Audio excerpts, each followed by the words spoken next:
Assalamualaikum warahmatullahi wabarakatuh. Satu saat saya mendapat ilmu tersirat dari Allah ketika saya tabligh akbar di sebuah kota yang kecil. Kota itu namanya Muara Tebu. 5 jam naik mobil dari kota Jambi. Begitu sampainya di sana, saya menangis sejadi-jadinya melihat sebuah potret kehidupan bangsa kita. Jujur, saat ini Indonesia krisis akhlak. Banyak kacang lupa dengan kulitnya. Banyak anak jadi majikan bagi ayah ibunya. Banyak anak durhaka dengan orang tuanya. Di kota itu saya melihat ada sebuah kasus. Seorang anak mengunci ibunya di kandang kambing. Dia tidur di tempat yang bagus, ibunya dibiarkan tidur di kandang kambing. Hampir mirip dengan kejadian lain. Masih ingat kasus Nenek Aminah? Bukti krisis akhlak melanda. Anak kandung sendiri melaporkan ibunya ke polisi. Bahkan sang ibu dituntut ganti rugi 1 miliar. Padahal yang namanya ibu sosok yang tidak akan pernah bisa terbayarkan jasanya.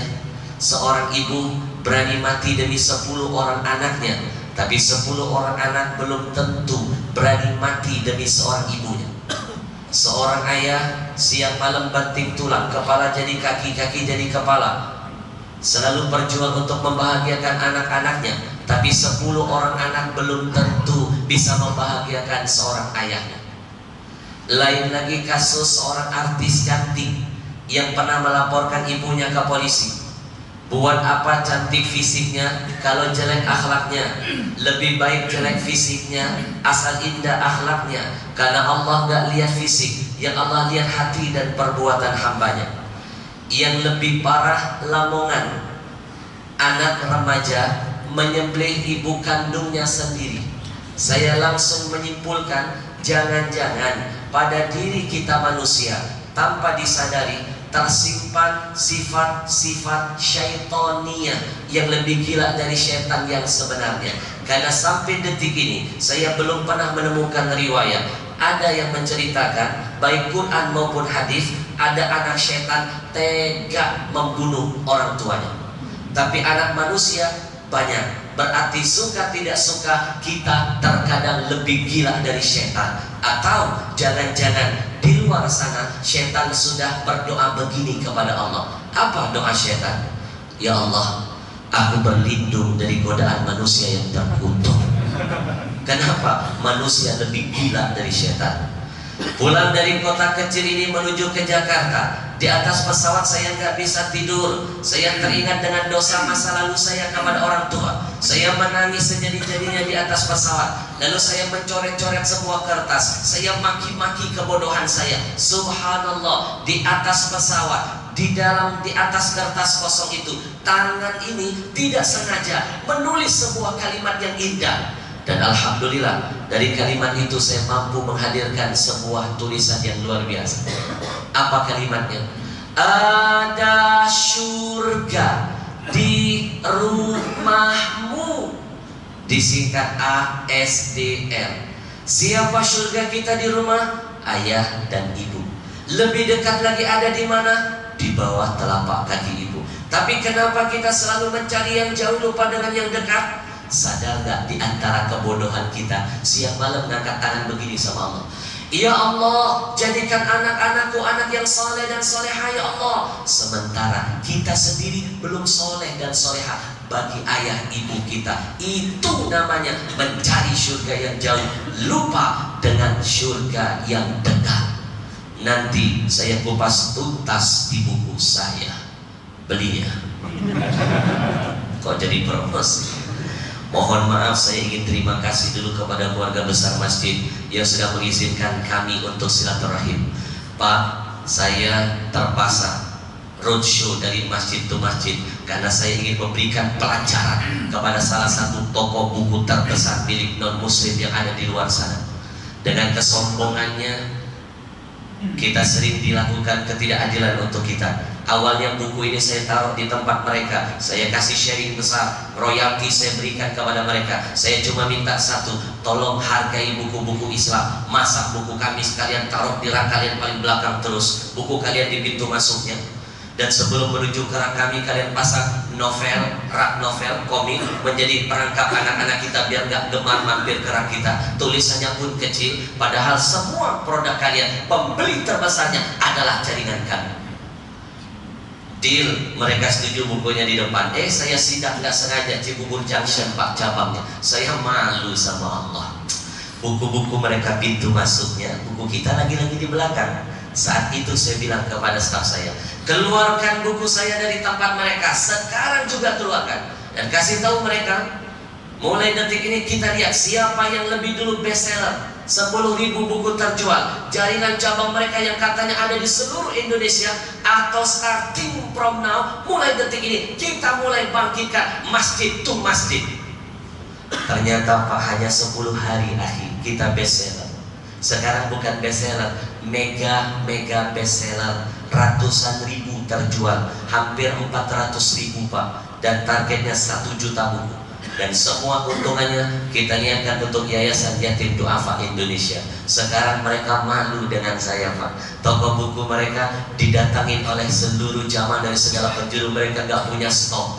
Kemarin saya dipanggil, pura-pura undang ceramah, Ustaz, masukin dong bukunya ke tempat kami, permintaannya kenceng banget. Saya bilang, maaf, gak ada lagi yang perlu saya kejar, udah mega bestseller. Saya diancam, Ustaz kalau gak masukin ke tempat kami nanti gak punya nama. Saya bilang, hei, saya bikin buku bukan cari nama, cari pahala. Kalau nama dari bayi saya sudah punya. Makanya saya mau titip pesan, percayalah diri bahwa jaringan kita potensinya luar biasa. Saya yakin Pak, kalau semua penulis muslim berani keluar dari toko buku mereka, patulan bikin toko buku sini, gak ada apa-apa mereka Pak. Saya membuktikan tanpa mereka mega bestseller. 3,5 tahun saya nulis buku ini, nulisnya sampai nangis-nangis. Saya jamin nanti yang bacanya nangis terseduh-seduh, ingat dengan ayah ibu, makin sadar dengan dosa masa lalu. Soalnya pernah terbukti, saya pernah ceramah di satu kampung yang hadir jamaahnya ribuan, hidup semuanya. Tiba-tiba saya terharu ketika melihat ke belakang, nampak seorang preman diam-diam ngedengerin ceramah saya. Preman Bang, saya terharu. Saya panggil preman itu maju ke depan, saya hadiahkan buku karangan saya ini. Apa yang terjadi? Subhanallah, belum dia baca, baru dia pegang, sudah nangis-nangis itu preman. Saya tanya dia, abang kenapa abang menangis? Ternyata dia nangis karena nggak bisa baca.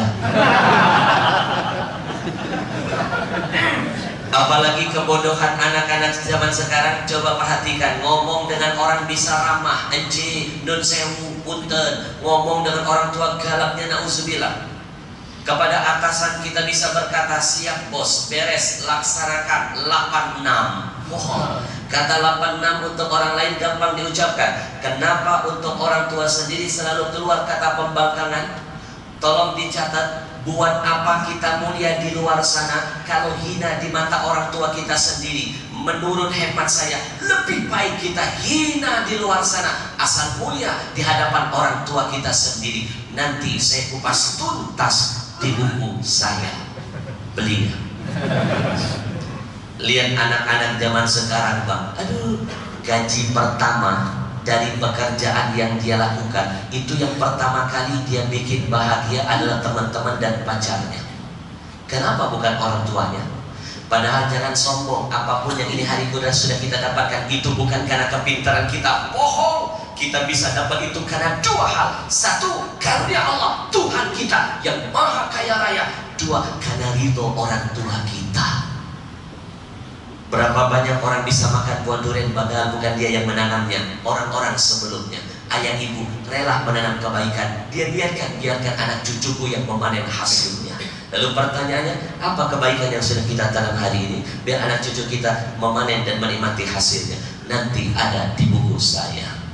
Belinya. Lihat anak-anak zaman sekarang Pak, aduh, tangan orang dicium-cium begini, giliran nyium tangan orang tua setengah hati.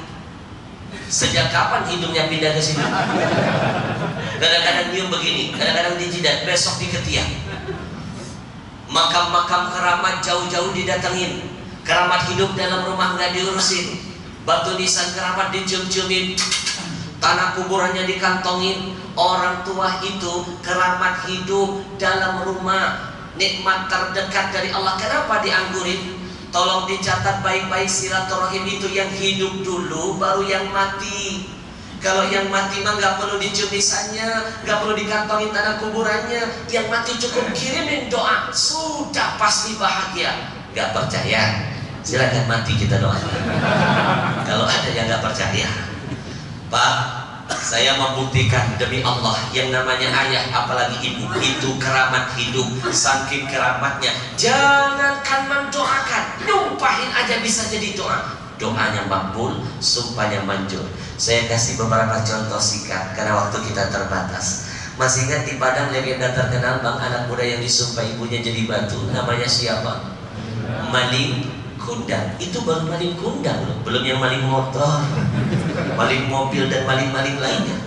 Bahkan di buku saya diceritakan betapa keramatnya orang tua. Sumpahnya saja, jangankan doa, sumpahnya bisa mengarah kepada positif, bisa berujung kepada negatif, bisa menjadi bencana, bisa membawa berkah. Saya kasih contoh yang pertama, murka berujung bencana. Nabi pernah menceritakan sebuah kisah. Ada seorang anak muda, masih muda, rajin sholat, gemar ibadah, namanya Juret. Ketika dia sedang sholat, 3 kali ibunya memanggil dia. Dalam sholat dia bimbang lalu bertanya-tanya, Allahumma ummi wa salati, ibuku apa sholatku? Dia pilih sholatnya 3 kali berturut-turut Pak, teriakan, panggilan ibunya, dia abaikan, dia meneruskan sholat sunnahnya. Ibunya terluka, keluar sumpah, tembus Pak. Yang rajin sholat disumpahi karena nggak jawab panggil ibunya tembus. Coba bayangin Pak, gimana anak zaman sekarang ya, yang udah malas sholat, gemar maksiat, main COC. COC itu lebih parah daripada PS. Betul, dipanggil nggak jawab-jawab. Sumpah orang tua bisa menjadi bencana. Yang kedua, sumpah orang tua bisa menjadi berkah dan doa. Itu bukti saksi hidupnya masih ada Pak. Imam besar Masjidil Haram Pak, namanya Imam Sudes. Sekarang ini jadi imam nomor 1 di Mekah dan Madinah. Tahu kenapa dia Allah bukakan jalannya bisa jadi imam? Itu karena dulu waktu masih remaja dia pernah buat salah dengan ibunya. Ibunya marah, keluar sumpah. Sudes, kamu sudah berbuat kesalahan fatal, ibu terluka, ibu sumpahin kamu nak. Sudes nangis. Jangan Bu, doa aja makbul apalagi sumpah. Doa orang tua buat anak seperti doa Nabi bagi umatnya. Jangan ya Bu, ibu sumpahin kamu. Jangan, ibu sumpahin kamu jadi imam besar Masjidil Haram. Sumpah jadi doa, doa bawa berkah. Sudah jadi imam beneran di sana. Ini pelajaran tambahan buat saya dan semuanya. Tolong, mulutmu adalah harimau. Hati-hati, anak nangis jangan asal ngomong kita cubit. Cengeng banget sih. Sadar gak kalimat itu jadi doa, mentalnya tumbuh jadi mental ceng. Anak nakal kita pukul, setan. Jangan heran kalau tabiat aja jadi tabiat setan.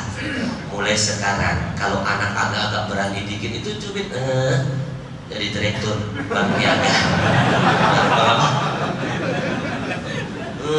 jadi presiden, jadi gubernur. Doa murka bisa jadi doa. Sudes buktinya. Tahu Imam Sudes ya, umroh haji pasti kenal Imam Sudes. Suaranya merdu banget Pak, merdu banget, imam nomor 1 Pak. Saya mohon maaf suaranya serak, kalau nggak salah saya praktekkan suaranya. Mau dengerin suara Imam Sudes? Sedikit saja ya. Imam nomor 1 Pak. Tinggalnya di Mekah. Saya nggak pede sih. Dia kan imam nomor 1 lah, saya nomor berapa? Tapi maaf ya Pak, maaf. Jelek-jelek begini, saya pernah juga jadi imam Masjidil Haram, pernah Pak. Tapi tolong, masalah ini cukup kita aja yang tahu. Saya takut sombong. Dulu saya pernah jadi imam Masjidil Haram Pak, pernah. Kapan? Waktu saya bawa jamaah umroh sendiri Bapak. Saya bawa jamaah umroh, mau sholat di Masjid Haram, nyampe ke sana imamnya udah kelar. Jamaah saya masain, saya ngedorong, Ustaz aja jadi imam, berarti saya imam Masjidil Haram. Tolong, masalah ini udah lama saya rahasiakan. Alhamdulillahi Rabbil Alamin. Cukup kira-kira begitu. Saya tutup pengajian singkat ini dengan catatan satu, demi Allah, pegang omongan saya, kita akan tahu betapa mahal ayah dan ibu kita harganya nanti kalau mereka sudah meninggalkan kita selama-lamanya. Saya pernah duduk dengan teman-teman saya, tiba-tiba salah seorang teman saya handphone berbunyi, handphonenya kering. Ternyata yang handphone ibunya dari kampung. Ibunya sambil menangis berkata, "Nak, pulanglah ke kampung sebentar, nak. Umi kangen dengan kamu sebentar aja." Dengan kasar dan sombong dia menjawab, "Umi, saya lagi meeting, telepon. Minggu depan saya pulang." Dia matikan telepon ibunya. Apa yang terjadi? Malam harinya ibunya dipanggil menghadap Allah. Dan sekarang nasib teman saya trauma, gak mau lagi pakai handphone. Bahkan setiap kali mendengar bunyi handphone siapapun berderik, dia berlari, dia menangis sejadi-jadinya, memaki-maki kebodohan masa lalunya, membenturkan kepalanya ke dinding sekuat-kuatnya, menyesal dengan kesalahan masa lalunya yang pernah menyanyiakan permintaan terakhir ibunya. Maka saya mau titip pesan buat diri saya yang bodoh ini dan buat semua yang saya muliakan. Ingat, kalau ayah ibumu menginginkan sesuatu dari dirimu dan itu kebaikan untuk dirimu sendiri dan kemuliaan buat mereka nanti di akhirat, dan mampu melakukan permintaan mereka itu hari ini, jangan sekali-kali berani berkata besok, karena belum tentu besok engkau diberikan Allah kesempatan kedua untuk menciptakan senyum terakhir yang ada di wajahnya, yang mungkin senyum itu akan dia bawa mati dan dia banggakan itu di hadapan Allah dan Rasulnya. Demi Allah, kalau mau kita bayar jasa ayah ibu, nyawa kita tidak akan sanggup membayarnya. Saya tutup dengan sebuah kisah yang luar biasa. Ada salah seorang sahabat Nabi namanya Abdullah bin Umar. Ketika musim haji, Abdullah bin Umar menangis memandang ke arah Ka'bah. Kenapa dia menangis? Karena dia terharu melihat ada seorang anak muda bersusah payah menggendong seorang wanita tua di atas lehernya. Lalu wanita itu dibawa tawaf mengelilingi Ka'bah 7 kali putaran. Abdullah bin Umar menangis terharu lalu bertanya kepada anak itu, "Nak, siapa wanita tua yang ada di lehermu itu, nak?" "Ibuku, Imam, ibuku." "Ibumu?" "Betul, Imam." "Hebat kamu, nak." "Apa yang hebat, Imam, dari diri yang banyak kurangnya ini? Aku dengar-dengar kata orang kamu gendong ibumu dari kota Yaman yang jauh sampai ke Mekah." "Betul, Imam." "Kakimu sampai berdarah-darah karena melewati padang pasir yang panas." "Iya, Imam." "Kulitmu sampai mengelupas karena terik matahari menyengat." Imam, biarkan kulitku, biarkan kakiku, bahkan nyawaku jadi saksi di hadapan Allah Tuhanku betapa aku sangat cinta dengan ibuku." Imam, apakah dengan cara aku gendong ibuku dari kota Yaman yang jauh sampai ke Mekah, kakiku berdarah-darah, kulitku mengelupas, aku tahan rasa sakit itu, aku berjuang sekuat tenaga, aku gendong ibuku, aku muliakan di rumah Allah, aku tawaf 7 kali putaran, dan ibu di leherku. Apakah dengan cara begitu aku sudah bisa membayar jasa-jasa ibu kepada aku? Abdullah bin Umar makin menangis ayahanda lalu berkata, 1000 kali kamu gendong ibumu di lehermu, 1000 kali kakimu berdarah-darah, 1000 kali kulitmu mengelupas, 1000 kali kamu tawaf di Ka'bah tiap hari sekalipun, dan ibu di lehermu itu tidak akan bisa membayar 1 tetes darah ibumu yang pernah keluar ketika melahirkanmu. Kalau 1 tetes darah mereka tidak bisa kita tebus walaupun dengan jihad seberat dan sedahsyat itu, pertanyaannya, bagaimana akhi cara menghapus goresan luka yang pernah kita tancapkan di hati mereka, yang sampai mereka menutup matanya menghadap Allah Tuhannya, belum pernah memaafkan dan meridhoi kita. Jangan mimpi dapat ridhonya ilahi kalau ridho orang tua belum pernah terdengar sampai mati. Karena Rasul menjamin ridho Allah ada pada ridho mereka. Rajin sholat, puasa tiap hari, sedekah terkenal se-Indonesia, haji tiap tahun, umroh tiap bulan. Tapi kalau durhaka dengan orang tua, Rasul yang menjamin haram mencium bau surga dari Allah. Haramun. Jarak 1000 tahun perjalanan ke akhirat diharamkan Allah mencium baunya, di blacklist. Kalau mencium baunya saja haram, apa mungkin bisa jadi penghuninya? Ada surga di rumahmu. Jangan cari surga yang jauh sebelum dapat yang dekat. 1 menit ke depan, Ramadan bulan mulia, bulan istijab doa. Saya mohon coba tutup mata, tundukkan kepala. Saatnya kita bertobat kepada Allah semua. Bismillahirrahmanirrahim. Allahumma salli wa sallim ala sayyidina Muhammad wa ala ali Muhammad. Wahai dikau yang cinta dan sayang kepada ayah dan ibunya, lupakan urusan duniawimu sejenak. Tutup matamu, hadirkan wajah ayah ibumu, tundukkan kepalamu, panggil nama-nama mereka dari hatimu. Teruslah tenggelam lebih dalam, lebih dalam. Bayangkan seolah-olah saat ini engkau sedang berjamaah zuhur dengan ayah ibu. Bayangkan saat ini engkau sedang sholat Jumat berjamaah dengan ayahmu. Bayangkan suasana yang menyenangkan ketika dahulu engkau pernah berbuka bersama dengan ayah ibumu. Bayangkan seolah-olah detik ini engkau sedang mencium kening dan pipi mereka. Bayangkan seolah-olah saat ini engkau sedang memeluk mesra orang tuamu. Ingat semua kebaikan yang sudah mereka berikan untukmu. Lalu tanyakan hati kecilmu, kebaikan apa yang sudah kau berikan untuk ayah ibumu? Sadarkah kita? Terkadang kita lebih sering meminta kepada ayah ketimbang memberi. Kita lebih sering menuntut kepada ayah ketimbang menghargai. Lalu dengan sombong mengangkat tangan meminta surga dari ilahi. Sadarkah kita?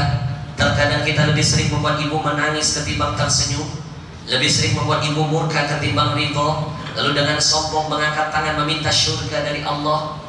Istighfar wahai saudaraku. Teruslah membayangkan dosa dan kesalahan apa yang pernah kau lakukan kepada ayah dan ibumu, yang karena dosa dan kesalahan itu pernah menciptakan luka yang dalam kalbunya, yang karena dosa dan kesalahan kita itu pernah membuat mereka menangis sejadi-jadinya. Ingat satu tetes air mata yang pernah kita keluarkan dari mata mulia ayah ibu kita karena kedurhakaan kita. Kalau tidak segera taubat kepada Allah, meminta maaf kepada keduanya, demi Allah setiap tetes air mata itu akan diganti oleh Allah dengan ribuan bencana, musibah, malapetaka, kesialan selalu menghampiri kita. Bayangkan dosa dan kesalahan apa yang pernah kau perbuat kepada ayah ibu, yang karena dosa itu pernah membuat mereka sujud mengadu kepada Allah bahwa mereka menyesal melahirkan anak-anak durhaka seperti kita. Menangislah engkau hari ini sebelum Allah membuat engkau menangis selama-lamanya di akhirat nanti.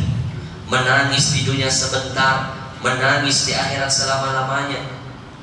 Istighfar kepada Allah kalau yang ada di masjid ini adalah anak-anak yang pernah membenci ayah dan ibunya.